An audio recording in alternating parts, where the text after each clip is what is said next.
What's good, YouTube? Hey man, we back at it again with another reaction video. You feel me? Dark Google searches that have been restricted on Google. So what that means, you cannot search these terms up. If you do, your Google might just crash on you. That's how serious these terms are. You feel me? So what made me choose this video, I was kind of interested. Not gonna lie. So, you can't see this video, that means you're interested. So let's figure out what's going on in this video. Yes, sir. Google is one of the biggest and most powerful corporations on the planet, with access to almost all information on the internet. This also means they have the power to decide what we can and cannot see. And today, we'll be talking about what we cannot. A Russian app called the Smart Voting app was removed from Google Play on September 17th of 2021. Smart Voting was an app created by Alexei Navalny, an anti-corruption activist, lawyer, and eventual political prisoner in Russia, who mysteriously died in 2024 while in prison on extremism charges. He and his team had created the app for Russian voters to pick candidates who had the best chance of defeating those backed by the ruling party, United Russia, which Alexei described as a party of, quote, crooks and thieves. The app was a strategy to consolidate the opposition vote. In September of 2021, though, right before the Russian parliamentary elections, the Russian government demanded that Google remove the Smart Voting app from its Play Store. They threatened Google with legal consequences and even arrests of local employees if they didn't comply. So, Google caved to their demands and removed the app from the Play Store. Now, a year before Navalny had come out with this app, he was hospitalized after being poisoned by a nerve agent. Then, after being imprisoned on highly suspicious embezzlement charges, the Russian prison service comes out saying that he died after taking a walk and complaining about feeling ill earlier in the morning. Highly suspicious indeed.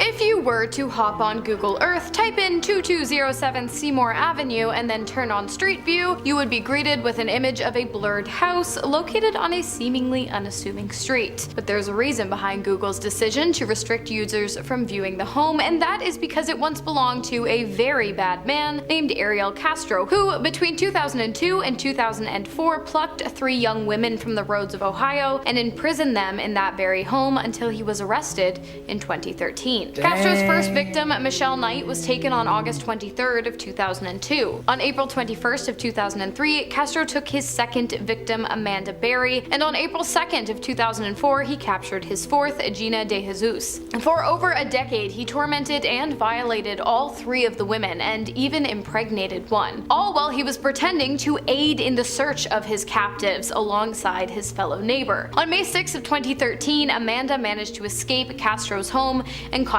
the police. He was arrested that same day. Castro was charged with 4 counts of forcible confinement and 3 counts of violation. However, he pled guilty to 937 counts of violation as well as aggravated killing, which I can't get into because of YouTube guidelines. For his crimes, he was sentenced to life in prison plus 1,000 years without the possibility of parole, but he got off easy as just 1 month into his life sentence, Castro took his own life inside of his prison cell. Google Street View launched in 2007, and for just under a year, users were able to see a 360-degree view of various military bases throughout the United States, using this brand new feature. What a glorious 8 months it was. Then in March of 2008, the Pentagon crashed the party and had Google remove the images of the bases. I mean, some people might have thought this was shady, but I think it's completely understandable. I mean, they're military bases. Do you really want anyone from anywhere in the world to have the ability to scope these places out in detail from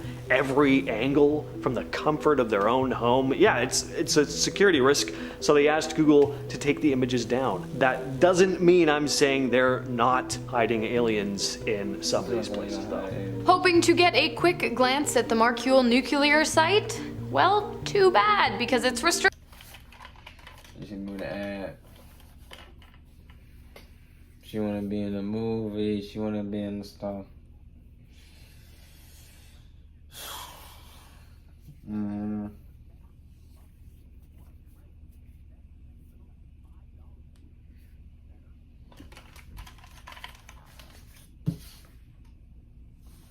restricted by Google per the request of the French government, which is fair. I mean, it is the top nuclear research facility in France. There is something different about the way the facility has been censored, though, in comparison to other locations on Google Maps. You see, instead of being blurred out like other military bases like the ones James just mentioned, or the former home of Ariel Castro, the nuclear site is pixelated for some reason. Perhaps I'm reading into this, but the distinction is strange. Anyways, some not so fun facts about the Marcyul nuclear site. It exploded on Monday, September 12th of 2011. Well, part of it exploded anyway, specifically the furnace used to melt nuclear waste. The explosion caused the death of one man who was, and I quote, carbonized, which basically means his body was turned into charcoal. The explosion also caused serious injuries to 4 others, as well as a massive on-site fire. While the facility admitted that the explosion might have caused a low-level radiation leak, they assured the public that it was nothing to worry about. Okay, sure. The reason for the explosion, however, was never revealed. But what is interesting about the tragedy is that it came just 1 week after the French president publicly knocked the anti-nuclear trend, which favors less unstable forms of energy above nuclear energy. I'm not saying that the two are related, but I'm not saying that they're not. In 2003, Google decided to block a series of ads from the environmental group Oceana. The ads were targeting the cruise line Royal Caribbean for what Oceana saw as poor sewage treatment practices. But why did Google block these ads? Well, Google came out with a statement writing, "Google does not accept advertising if the ad or site advocates against other individuals, groups, or organizations." Oceana, of course, wasn't happy about this. They argued that their ads were factual and important for raising awareness about the environmental impact of cruise ships, and blasted Google for silencing their right to try and hold big companies accountable for pollution. As stated by Oceana's chief executive officer, Andrew Sharpless, "This is outrageous. For this company to claim to promote freedom of expression and yet deny us the right to effectively advocate against pollution is blatant hypocrisy." The question that leaves us with is why they chose to blunt our right to express ourselves, if not from cruise industry pressure. There is no street view of North Centennial Island on Google Maps, and for good reason. Not only are we restricted from viewing the islands on Google, but Google is restricted from documenting the island itself, and that is because North Centennial Island is one of the most restricted islands in the whole entire world, and that is because it is inhabited by an uncontacted and highly protected and incredibly dangerous tribe of people. Uncontacted meaning that the natives of North Centennial have had quite literally no extended contact with the outside world. Incredibly dangerous meaning that if you get too close to the shores of the island, they will kill you, rip your body into pieces, and then bury those pieces in the sand. It's happened before. In 2018, an evangelical missionary named John Allen Chow attempted to share the word of God with the island's natives. He was last seen alive paddling a rowboat to shore. He was last seen altogether the following day by fishermen near the island who spotted Chow's limp body being dragged across the sand by the natives. I have to say, Google Maps leaving this island undocumented is not something I'm overly torn up about. No one gets paid enough for that kind of job. In China, Google is barely usable. Almost everything is met with heavy restrictions. Google followed China's censorship rules until 2010, filtering out results the Chinese government didn't like. This was part of the Great Firewall, a series of strict internet regulations enforced by the People's Republic of China. Now, Google complied in order to avoid getting blocked altogether, as had happened back in 2002. They promised not to share user info with the government though, and let users know when content was restricted. In 2009, Google came under fire from the Chinese government for allowing search results with explicit content and was ordered to block certain overseas websites. In January of 2010, after a cyber attack targeting Chinese descendants, Google announced that they were going to stop censoring results on China's version of Google. By March 2010, Google redirected Chinese Google users to Google Hong Kong, where search results were uncensored. But China's Great Firewall still blocked certain terms. Then in 2018, it was revealed that Google was now working on a new censored search engine for China called Project Dragonfly. This was a highly controversial project that led a number of Google employees to quit. The project has apparently been terminated, but Google is still highly filtered in the country.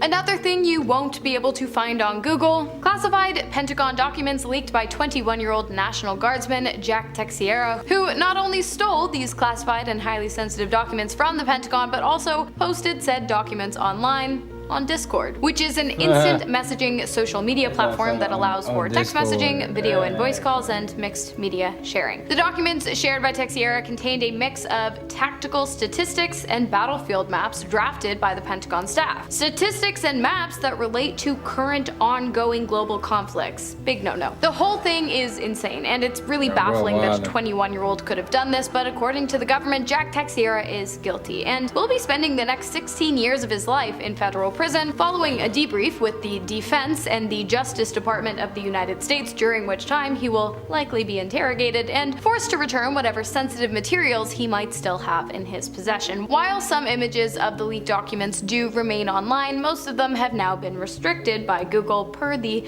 request of the United States government, which makes sense. They were plans about what they were going to do in regards to an ongoing conflict. That's not something you want circulating the internet. Or is it? So this should be obvious, but you won't find anything from the dark web using Google, which is totally fair. The dark web is the dark underbelly of the internet that many of us just have no desire to explore. We've all heard the legends, though, about all the stuff you can buy, which is pretty much everything. You can buy illicit substances, weapons, people. You can hire people to kill other people. It's just not a very fun place. And that's all I gotta say about that. Alright, we've talked about what you cannot Google. Now let's discuss what you should not Google. That's it right there for that right there, man. But yeah, the dark web, man. The dark web, that plays something else, man. For real. I go in there and pay for a hit, you know what I'm saying? But that's just me. But this video over with now. Another video on the way. You know how I go. Every day, grinding, working, you know what I'm saying? Cause at the end, I promise y'all gonna see this, y'all gonna see how I do this shit. I promise y'all, about my word. And I'll see you on the next video. Peace out.